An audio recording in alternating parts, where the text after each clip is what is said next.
This is the Teachable Soul podcast. Because we cannot possibly live long enough to make all the mistakes ourselves, let's take a few moments to learn from the mistakes of others.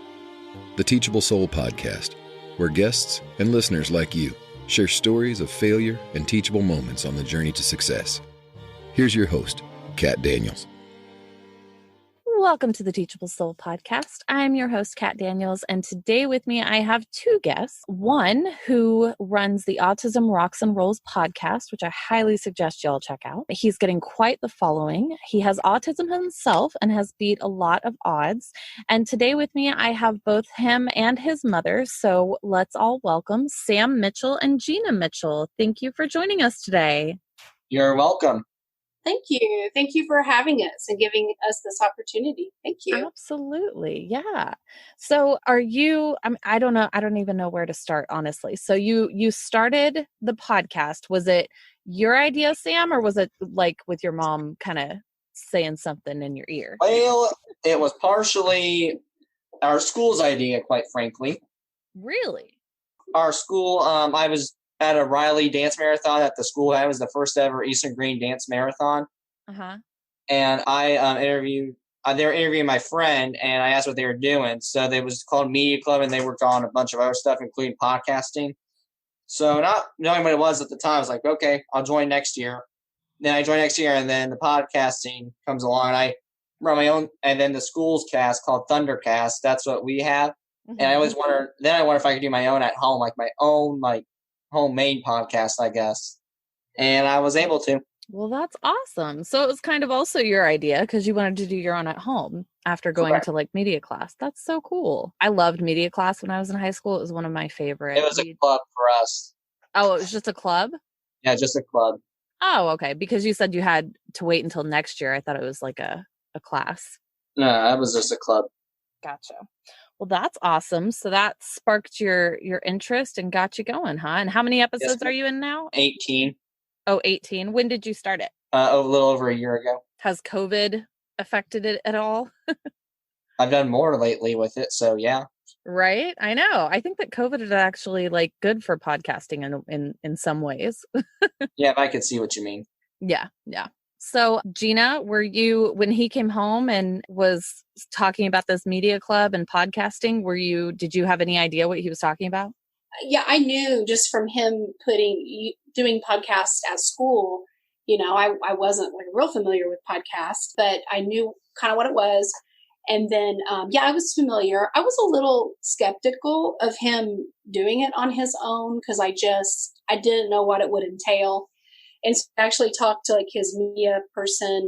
And when Sam joined Media Club, I, said to his media person, I said, now, Sam is on the spectrum and he's very high functioning, but I just want you to know that if you're going to be working with him closely. And he just looked at me and he said, okay, like to him, it didn't, Well, he had a friend on the spectrum. He had a friend on the spectrum. So he was like, we're good, Mom. Like, don't worry about it. So I backed off and Sam started his podcast. And when he asked me, like, what topic should I have? Like he and I were, and I'm an English teacher.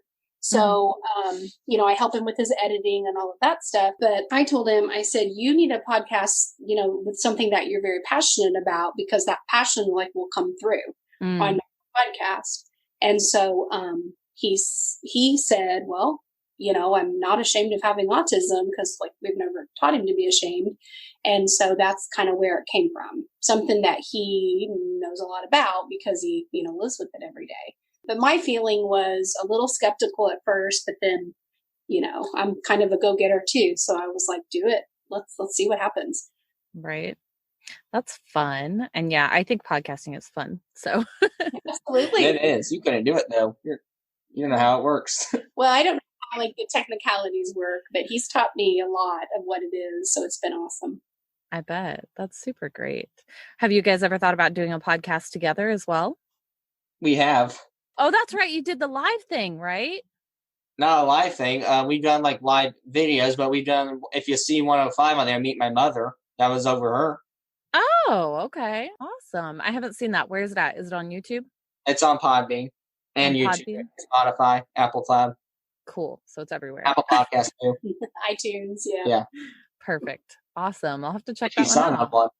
Yeah, with his most recent one that's not published yet, but he really roped me into doing something really goofy.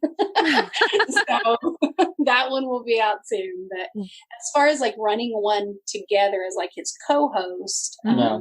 he says we're not doing that. No, It, no, it ain't gonna work. Let's put it that way. I got you. Yeah, me trying to do a podcast with my kids would not work either. I completely understand that. That would be take too much over. Yeah, Sam and I both are pretty Not control freaks, but leaders. We're A-type. We're A-type, like A-type, and we both kind of like to take over. So that wouldn't work. I gotcha. But you can start your own. I could start my own, absolutely. Right. That would be awesome. Yeah. You should start a teaching one or something. That would be cool. Or you can write your book and talk about that a little bit. Yeah, I'm writing a book, so I could do that. Yeah. Maybe sometime in the future. I can't imagine putting something else on my plate right now. Right. Well, what's going to be the title of the newest episode? Do you have a title for that one yet so that we can Top secret, sorry. Okay, top secret. Got it. No worries. And what about your book, Gina? What's that going to be about? That is going to be, it's going to be a children's book, and it's going to be geared towards like 8-year-olds. Like the readability will be 8, around that age. And it's basically going to be about a little girl. Actually, I know what her name is. Her name is going to be Journey, and she has autism. Mm-hmm. And the theme is going to be based around trees because she's obsessed with trees. And then I've connected trees to autism. And then the title is going to be A Breakable Journey because, a lot of kids that have autism don't really like to bend or they don't really like to do that. And so I thought a play on words, A Breakable Journey. Oh, that's fantastic. Yes. So I don't know. It's still in the early stages. I don't even have all of it written, but it's just something I wanted to do when you retire, probably lots of years. Yeah. Oh, that's super awesome, though. I think you should totally write it. It sounds like an amazing book already. Like I'm already roped in. Yeah. It's what I didn't realize is it costs quite a bit to get a book published, even if you kind of go through a company where you get to keep all rights to your books and everything. It's still fairly expensive. So it's one of those things. Do I spend the money or not yet? Or, just still thinking about it. I would like to put you in touch with one of my friends who I interviewed on here. Her name is Wendy Gilhula, but she wrote a children's book, or a couple now, actually, I think. And she, has done it, obviously, but also she has a podcast called Right Kind, where she talks about, publishing children's books and things like that. All right. Interesting. Yeah. So at minimum, check out the podcast. I will. You listen to podcasts more often now since I do it. I do listen to podcasts. Yeah, you're right. Yeah, I do too. I think it's taking over radio. So right. Yeah. What's your favorite podcast? Thundercast. Thundercast. Oh, perfect. And mine. Right. And here's another one for you that I've been on some podcasts before. Oh yeah? What's your favorite one that you've been on so far? Well, I like all of them, so I was going to tell you all of them. Okay, good. So I've been on Connecting Through Memoirs, Diary of a Mad Black Man. Oh, I've seen that one. So he is phenomenal. And he is amazing. I've been on How to Be a Llama. Okay. That was cool. And the 11:30 podcast about wrestling, which is one of my favorite things. Right. Yes. Very good. Pumped Up Parenting. And Pumped Up Parenting. Oh, cool. That's super awesome. Well, congratulations. And then this one, of course. Right. The Teachable Soul. Yes. And then I'm on a couple radio stations where they air my episodes every other Sunday, I think. Mm-hmm. Every Sunday. Every Sunday? Well, on Thursdays and Sundays. So he's on the Crooked River radio, internet radio. He puts his episodes like one a week on Sunday evenings at 7. And then tonight, actually, the Cuyahoga, I think it's out of Minnesota. Yeah. Another internet radio station, a young man named Eric, he was very interested in Sam's podcast, so he's going to be airing it once a week as well. So that happens tonight. So yeah, it's really cool. He's getting a lot, he's been in the newspaper several times, and a lot of publicity. Been a lot of publicity with magazines, and it's really cool stuff. He's had some really big names on his show. He had, not too long ago, Armani Williams. He's the first NASCAR driver that's like open that he has autism. Yeah. So he had him on his show, and then Simon Majumdar. Simon Majumdar is a judge on a cooking show, Cutthroat Kitchen, and he is a very big advocate for autism charities. So Sam contacted him because we all love that show, and he was on his show. So that was really neat. That is really cool. Aw, yay. Yeah. So, yeah, I bet. So, Sam, how do you think that having autism has affected your life as a teenager now? Well, I'm 18 now, so. Right. So I guess I'm not a teen anymore, but. Yeah, you are. I'm not a teen. I'm an adult. 18? 18 is an adult. Okay. Am I not? You always told me. You are an adult, but you're still. Well, then looking back. Well, then I act like a child then still, so I'll admit it. I am. How does a teen affect having autism, though? Well, I think some coping things I still work on, and some things that will probably be easier for you, like bending, I still work on. And what else? Relationships, of course. I have really bad anxiety. I anticipate a lot. I struggle keeping my mouth shut, I guess is something we could say. And I do have trouble being excluded and working in conversations. I'm in speech therapy for that, so I still get some help for that and get some resources. Oh, I got you. Yeah. Yeah, I think that relationships and conversating with people in general is just hard all around. Yeah. Yeah. So one of the reasons that I was excited to talk to you guys, because I also have an episode that's going to be coming out with my husband, funny story, who we just found out as an adult that he actually is probably on the spectrum to some degree. And so, yeah, he struggles with those things too, bending and conversating, and, relationships are very hard for him. Interesting. Yeah. I've heard that happening, with them kind of stretching the spectrum years ago. More people, will fall on there. And I had in the books and stuff that I've read, I read one time that almost 90% of men could actually be on the spectrum because of the definition of autism now. A lot of men have those behaviors. So I thought that was really interesting that with the definition they have now, even if someone doesn't technically be diagnosed with autism, it's just almost like a gender thing. Like men tend to have those behaviors sometimes. So I thought that was interesting. Yeah, that is extremely interesting. I have so many thoughts on that. Yeah, interesting. Yeah. I read that a long time ago, so I don't know if it's still true or what, but yeah, I thought, wow. Yeah. Oh, wow. I'm going to do more research on that. That's crazy. Yeah, it is. So how do you think that it's going to affect your life going into adulthood then, Sam, since you are an adult now? Well, I'll probably need some resources still, but I think I'll be able to make it still. But I'll still have to work on some stuff, like all the things I listed earlier. But I think it's going to be a long-term goal to bend and all that stuff. But I think I'll get there eventually, but I think it'll just have to take some time. Yeah. Do you think that because you have been diagnosed with autism that you actually might have more access to resources than some others? Yes, ma'am. Yeah. That's good. Yeah, I think so, for sure. I mean, he has relied on his resources so much, and he's never been ashamed to use them. And being a teacher, I see kids all the time that are like, I don't want to go get that test read to me by myself. That's embarrassing. No, it's not.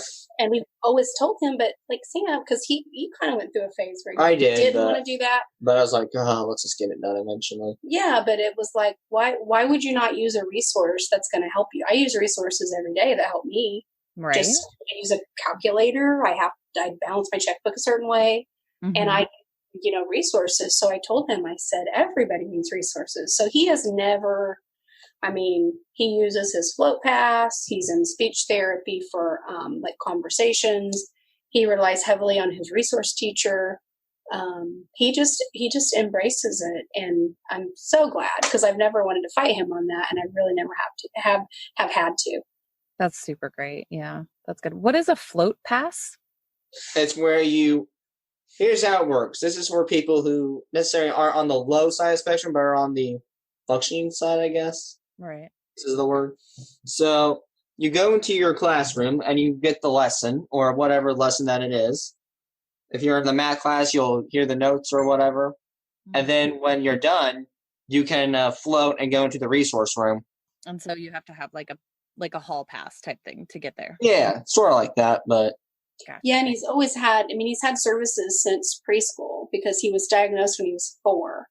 And so he's always had those services, and he's always been a big part of those services. Like during the case conferences and stuff from a very young age, he sat in on it, and he got to share his feelings. And as he got older, he got to be part of the decisions and everything. So, but yeah, he's always had services, and they've changed just because he's changed and his needs have changed. They've always been there. Yeah. That's super great. So and that was going to be my next question. You just answered it, but you said that he was diagnosed at 4. Was that because he had started going to preschool, or what were some of the indicators to, I guess, everyone that might be what was going on with him? Well, Sam's my only child. And so when I was pregnant, the pregnancy was very normal. I was really sick for about 5 months. Just until you got a golf cart ride. Daily. Yeah. But that's another story. That's not another story. You got a golf ride to get me out of you. Yeah, he was very late. And so I just remember thinking, let's just go for a golf cart ride, and then maybe he'll be born.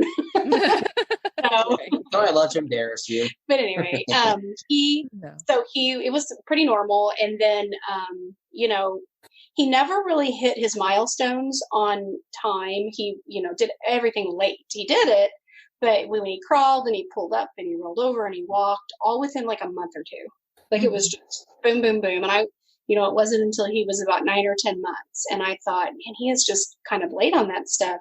And then when he started talking, he was very, very delayed in his speech. When he was 2, he said like 10 words, and that wasn't, typical.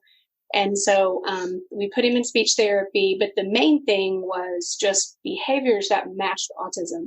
I was teaching at the time, and I had a couple of kids in my class that had autism. And I just kept thinking, oh my gosh, especially the young man that I had in my class. He was in high school, actually, but he reminded me so much of Sam. And I kept thinking, I wonder if that's what's going on. So when we really determined he hated loud noises. He would just freak out with the buzzer in the gym, fireworks, anything spontaneous. Not anymore. I love loud noises, though. Yeah, he's gotten over it, but he was. It came from a hatred to a love as I got older. Yeah, but he was terrified of it when he was little. And then the biggest thing was he would, when he played with his toys, he wouldn't play with them. He in a very sophisticated way, organized them. When he was 1, he was 1 and 2 years old, and he would take toys and put all of the bumpy toys together, and all of the green stuff, and then all of the stuff that was like a vegetable. Yeah. I was like, what is happening? It was cool. Guys, but you still messed my chicken up. Well, he would line this plastic food up around the house that my mom got him. And there was literally over 200 pieces of food. It was insane, the big bag of fake food that she got him. And he would line them up all over the house, and then he knew the order. He knew the order of over 200 pieces of food. And my husband and I would be like, does he really know that order? So we would mix them up, and he would go back and fix them in the same order. So we would be like, okay, something's going on here. So I put him in a preschool where it was a special education preschool through our district. And I knew that he would be I knew that he would be identified if he did have autism, and he was very quickly. Yeah. I think it was a behavior psychologist at school. So, we started the process of services, and we've just continued that. Yeah. Awesome. So So do you think that your podcast helps you with some of your conversating and your social skills, Sam? Oh yeah. Oh, definitely. I always say that podcasting is therapeutic in some ways. Right. Same. So I think it has, and it can let out my real feelings, like not bash anyone, but if I'm like, man, I had a conversation that just didn't work. Well, you know what? Perfect example right there to help someone that doesn't have to follow that same footstep. That's good. So are you looking at colleges now? I am. I'm actually planning on going to Ivy Tech for my general, and then transferring to Vincennes for either this or tourism, because I also love to travel and but I don't like to travel. Well, I love to travel, but I like to plan stuff for other people. Oh, do you? Okay. Like when you find something in Texas, like a new museum in Texas, to me, that's just a happy moment. Awesome. Yeah, we used to live in Texas, and for my husband's birthday one time, I planned a little surprise trip, and we You should have drove. asked me. I would have I done it. know, right? I didn't know you then. I would have. If you wanna go ahead and take the initiative to like find stuff up here in Maryland though for me to do, I would let you. Okay, let's do it. Where do you live? Perfect. We live between DC and Baltimore, so there's lots of options. All right, you got your deal. Perfect. Can't wait. You can send me an email with all of your ideas. Oh boy. that makes him excited. He loves. We don't travel a whole lot. I mean, we do. You travel some. I've traveled quite a bit, but him and my husband, Sam's traveled some. I don't travel out of the country or somewhere north in the winter. Let's put it that way. Right. I don't blame you. Because out of the country makes me scared. I'm going to break the law, and I don't mean to. Now I'm going to freeze my butt off to death. Yeah, right. I feel you. Yeah. But he loves. I've always seen how excited he gets when he plans trips for people. He just loves it, and so I've suggested, like, as he goes to college, because I've often asked him, like, you're so good at this podcasting stuff, are you going to go get more information on media, or like, what's your plan? And he's like, I don't know. So he's kind of still deciding, but I suggested he get media and then tourism. And, those kind of go hand in hand. Yeah. For both, you could do both and then have like a tourism podcast. Yeah. That's I what thought of it, but then I thought to myself, I feel like running two is a hassle, to be honest with you. Might be kind of Hectic, yeah, for me. Yeah. One is good. I think they're going to do one. Let's get through that, at least. Right. Exactly. I hear you. No worries. Well, that's cool and exciting. I'm super excited for you to do all those things then. That's going to be cool. He, Yes, ma'am. Yeah, he's getting ready to go into his senior year, and hopefully it'll be good. Well, with things up in the air right now, with how things are in Indiana anyway. Right. They're saying that they're putting us back in school, but just as soon as the governor or the health department says nope, they can shut it down in a second. Yeah. Are the cases rising there, or are they staying the same, or how is it? Well, I think they're rising because we have more tests. Well, yeah, my feeling is all over the country that, there's more testing now. So in my brain, it's like, of course they're going to rise. But in our particular county, in the last, I would say 2 weeks, the area that we live in has seen a pretty big spike. Yeah. And so that's why I think because of the testing is why. It could be. The school district was like, okay, we got to kind of pull back and reevaluate the situation. So as of like right now, we plan on starting the 5th. Interesting. Of August? Yes. Yep. Okay. Yeah. My kids don't start until the 7th of September. So, and they have already, however, here they have already said that they are going to do e-learning for at least the first semester.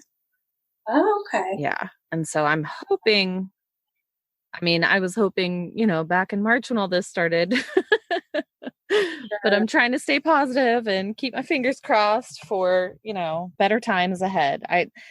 I wish that they would just shut everything down at the same time. And so that, nobody was traveling in and out or, of different states and spreading it, just I wish, but we can't always get what we want. So, well, I think it's inevitable that they will shut down. I mean, especially when fall hits and then everybody's there. I mean, it's just a matter of time before they shut it down again. So it's a day by day process. Right. Yeah. So if you guys were to do e-learning, I can't talk. Sorry. If you guys were to do e-learning, would you then have to take care of your class on top of helping Sam? I mean, you're probably pretty self-sufficient though, Sam. So I am self-sufficient, and you may talk about my math. no. Well, yeah. Oh, that's right. You don't do math. I forgot. Yeah, I know. Same. Maybe not English. We actually did that in March, so we have a little bit of experience. Okay. You know, it happened so fast. We were told the day before spring break, like they didn't tell the kids, but they told all the staff, you need to be ready because we're probably not going to come back. Oh, wow. And so I took spring break. They didn't know for sure, but then about, I would say 2 or 3 days before spring break was up, they said, okay, we're going to e-learning, figure it out. And we literally, as a corporation, figured out how to do it in about 72 hours. We've had to figure it out, and we did. Figure it out. And I joked. I can do podcasting with Zoom, so that helps me. Yeah, I joked and was like, you give a teacher a project, just back up. Right. So we figured it out, but it took many, many hours to figure out how to service 500 kids. Oh man, I bet. Yeah. And we did the e-learning at the end of the year as well last semester, I guess, for our kids. And I had used Google Classrooms before for like a couple things here and there, for projects, big projects or whatever with the kids. But I did not realize how unhappy I was with that whole setup. And I don't know that there's a better product out there right now. I really don't think there is, because that's what we're going to go to. But of course, like our whole school is Google. Right. So, it would make sense that we would use that. But without training and without really understanding it, it's tough. I mean, I had, parents emailing me like, they're saying that there's no assignment there and I don't know what I'm looking for. And there was an assignment there. The kid just didn't want to do it. Right. And so we would have to Zoom the parent and say, okay, and like share my screen and be like, this is where you need to look. But they didn't, how do we expect them to know? Right. Like they're not having to use that. So, but Sam was doing his studies, but I can remember some days it was tough because I would have Zoom sessions. I would have one-on-one with the kids. I would have meetings. And then he would be standing behind me like, hey, I did this Earth space quiz and you need to come and check it. And I have to turn it in like 30 minutes. And I was like, oh my God. So there were days where it was tough. Man. Yeah, I know. E-learning was kind of tough on us. I considered potentially just taking them out and homeschooling them for the next year anyway. Like if that's what I'm going to have to do regardless, I might as well, do it. Because I've just recently learned this, in doing research, but I guess there are online charter schools and things like that have more experience with online schooling because that's all they are. So I thought about something like that because I'm not a teacher. That I wasn't meant to do that. Sometimes I wonder if I was. Oh, I'm sure you're a wonderful teacher. You clearly are. You were able to figure all that out in 72 hours. And I swear it took me a week. Because the kids love you. Yeah. Fortunate kids love you at least. Yeah. Yeah. I love the kids. That's why I've done 15 years because of them. Right. Aw, that's cool. Well, thank you two both so much for joining me. I have very much enjoyed this conversation. Is there anything else that either of you want to promote or say? Well, there's something we should have mentioned. I do sell merchandise now. Oh, wonderful. Okay. Like t-shirts or bracelets or both? We have autism awareness mask for the corona. Awesome. Okay. And we also have my cousin makes paracord bracelets. Oh, cool.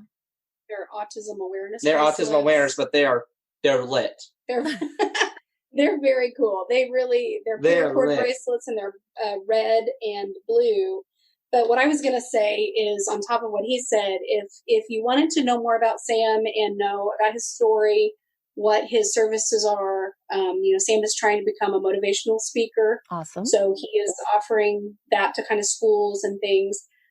He also is up to talking to beginner podcasters Mm-hmm. to help them find a topic, because he, thought long and hard about his topic. Mm-hmm. So that's on his website. The merchandise is on his website, his story, everything that he's done. So it's autismrocksandrolls.com. Yeah. Is his website, and then his actual podcast is Autism Rocks and Rolls and / Trickles. Well, that can be found on Podbean. That's my Podbean nickname, by the way. Okay. Podbean, iTunes, YouTube, Spotify. So he's kind of out there. Cool. But yeah, he's just, he's not really monetizing a lot yet. I mean, he's selling some of the merchandise, but his goal is to, help those that I hate to say deal with autism, because it's not really dealing with it. Yeah, it's not really dealing with it. It's more of a helping those that are on the spectrum or people that live with them. That's what his goal is. That's perfect. Yeah. And I'll put the website in the description as well, so that people can check that out if they want.